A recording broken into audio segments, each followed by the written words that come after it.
I traveled to the Front Range of Colorado and started my experience at the Butterfly Pavilion, where science education and hands-on encounters bring you face-to-face with some of the planet's most fascinating creatures. Whether I was mesmerized by delicate butterflies or intrigued by creepy crawlies, the Spider Room, where you face your fears and discover the world of arachnids. You dare enter the Spider Room? This incredible exhibit is designed to change the way you see spiders by showcasing their beauty, importance, and unique adaptations.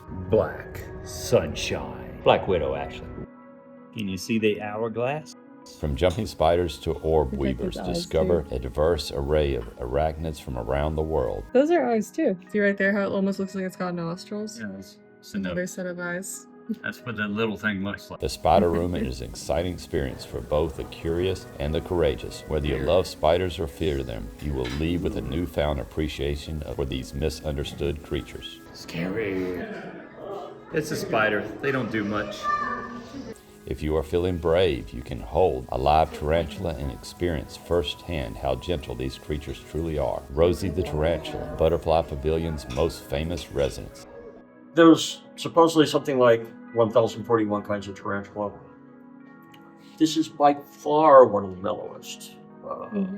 This is, species-wise, pretty much the golden retriever tarantulas.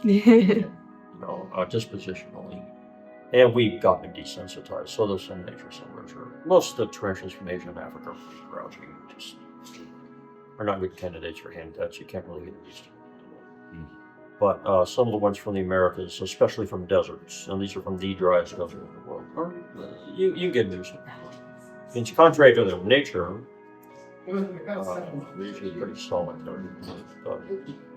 Well, you should. Hi, thank you.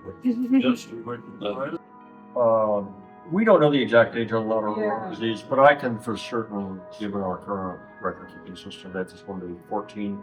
And given its size, I think that's about right. This looks to me like it probably is about 9 years old. It's probably just barely a reproductive size. Yeah. You know what I mean? So I don't know what that is in human terms, like dog years, human years, it's kind of Yeah. those years. Maybe high school, so Yeah. that would be like maybe a sophomore or something. Yep. I mean, it's cute. It's got pretty good color, but it's Oh. These are kind of ridiculous. They'll go around 30 years on a girl. Yeah. There you go. Beehive. Just keep swimming, just keep swimming, just keep swimming, swimming. Just keep swimming. Just keep swimming, just keep swimming. You can learn about the butterfly life cycle at the chrysalis chamber, where you can see live chrysalises transforming into adult butterflies here's before one. your eyes. Down here that it Right there. Right there.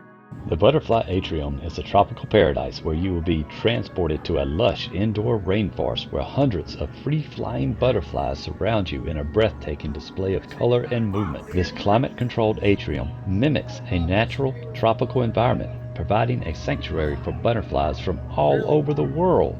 As you stroll through, you will experience vibrant greenery, flowers, and tranquil water features while butterflies flutter around you. You will witness a variety of species, from the brilliant blue morpho to the delicate monarch, as they feed on nectar and bask in the sunlight. If you are lucky enough, a butterfly may land on you. Wearing bright colors and possibly having a bald head may help with this. Got a mohawk. you can absolutely not take. Take just a leaf of it. You so I absolutely. Watching a Denver Nuggets game at Ball Arena.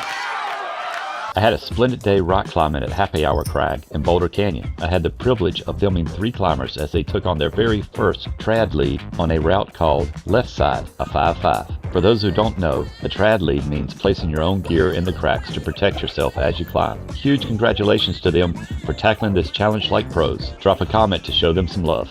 I resided for nearly 18 years on the Front Range of Colorado, and I would always look up at the spire of Devil's Thumb on top of the Flatirons above Boulder, and I would tell myself, one day I'll climb that. On a recent trip back, I finally found a partner willing to take on the long hike to the base and climb the Topanus Route 5-8.